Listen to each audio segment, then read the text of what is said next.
Hi there, welcome to Sean Cameron Photographic. Thank you so much for joining me. Do you know the Nikon 300mm f2.8 VR2 GED AFS is my superstar of a lens. So I thought I'd tell you about it and my experiences with it. But first, the technical stuff. Where's my lab coat? It utilises Nikon's silent wave motor, and it's really fast to gain focus. It has extra low dispersion glass, which helps correct chromatic aberrations or optical colour defects. These are caused when different light wavelengths don't converge at the same point after passing through optical glass. Not my words, but Nikon's. Do you know, I think you probably guessed that, didn't you? Let me get the lens. You see, I may not know the physics of why it's so good, but I do know that it is. It's also really heavy. It's about 2.9 kilos or 6.3 pounds, and it's expensive. I think I bought mine for just over £5,000 back in 2015. I think it was about 5,000. It was one heck of an investment, I tell you. So I guess the question is, because I've always got a question, haven't I? The question is, was it worth it?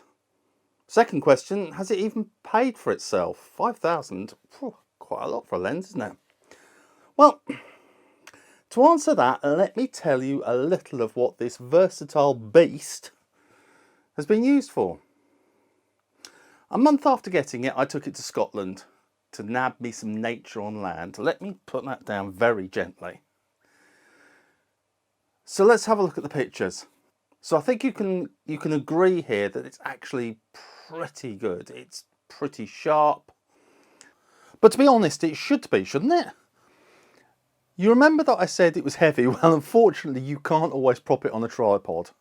However, if you've got belly like mine, you can always shove your elbow against it, and then you'll be able to support the lens quite comfortably.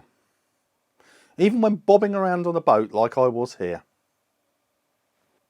And although it's a fairly large lens, it's not unwieldy, and I had no problems whatsoever panning to get this shot of the eagle. I then took it to Richmond Park in the rutting season. I still managed to get too close. I wouldn't encourage that, and I certainly didn't feel too heroic hiding behind an oak tree as a ridiculously large and angry red deer stag trotted past me. So no heroicisms there. If you're using this to do deer in the rutting season, here's a bit of advice for you, and you're only getting headshots, you're too close. That's my advice. So where did I take it next? I took it to Finland to capture some stunning golden eagles. It was an incredible experience, and it was only made better by having this as my companion. I don't know what I'd have done without it. I guess I'd have had a different lens, but the lens was so good, and it was really dark in Finland, so I needed that 2.8. I've used it for equine photography. And in case you're wondering, yes, I did mean to blur her face.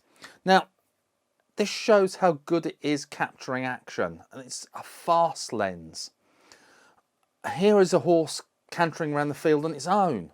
It's captured the action, it's sharp, the clarity is spot on with this lens.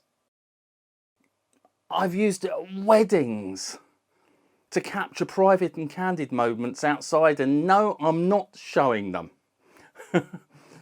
I've used it almost non-stop to precisely capture one of the fastest sports that I do, dog agility. Do you know, it was at the World Championships that I was sent text messages telling me that between classes the live stream cameramen kept pointing their cameras at me. And the other photographer, but me primarily, of course. And it's probably because we were the only things moving in the arena at the time. I also got several messages joking about the size of my lens. So I thought, I see an advertising opportunity. When I came home, a very clever guy designed this for me. And I've used this at Olympia, crafts, at finals, qualifiers, training days. Let me put it down carefully again. And the reason the lens is so heavy is actually because it lets so much light in. And anyone that's tried to shoot in Olympia or crafts or places like that, indoor places, will know how dark it can be. And it gets the shot again and again and again. And finally, I've used it to capture some really stunning portraits. Now you're all going, eh? A 300mm? He does portraits with it. Yep, that's right. I can understand that a 300mm won't be everybody's first idea of a portrait lens. I could totally see that. And okay, you're restricted to a minimum focus distance of 2.2 meters, just over 7 foot. So it's not ideal for studio work. Okay, I'll give you that. But outside, let me show you why I use it. I mean, look how beautifully it deals with the background. That's at 2.8. And yes, before you say it, I have a Nikon 85mm 1.4. And yes, it's gorgeous. But it deals with the background differently. And in comparison, I think it's a bit unrefined. Shock horror? Did I really say that? Well, yes, I did. Now, I'm not showing the people that I photographed with it, by the way. I'm not showing people portraits, I'll show dog portraits. Because so far they don't pay me to take the photographs, only to get their images plastered all over my YouTube videos. I don't really think that's right. I don't think that's very fair. So I very rarely show people, and I only ever show people when I've got their express permission. I tell them before actually I'm doing it or while I'm doing it. So what cameras have I used it on? Well, it's been on everything from a Nikon FG to a D5. It's seen off a D4S, two D500s, a D800, a D810. Yeah, I've changed loads of cameras, but I have never once thought of changing my 300mm lens. This lens owes me nothing. It's been my constant companion for over 5 years, and I love it. And I guess you've guessed the answer to that question.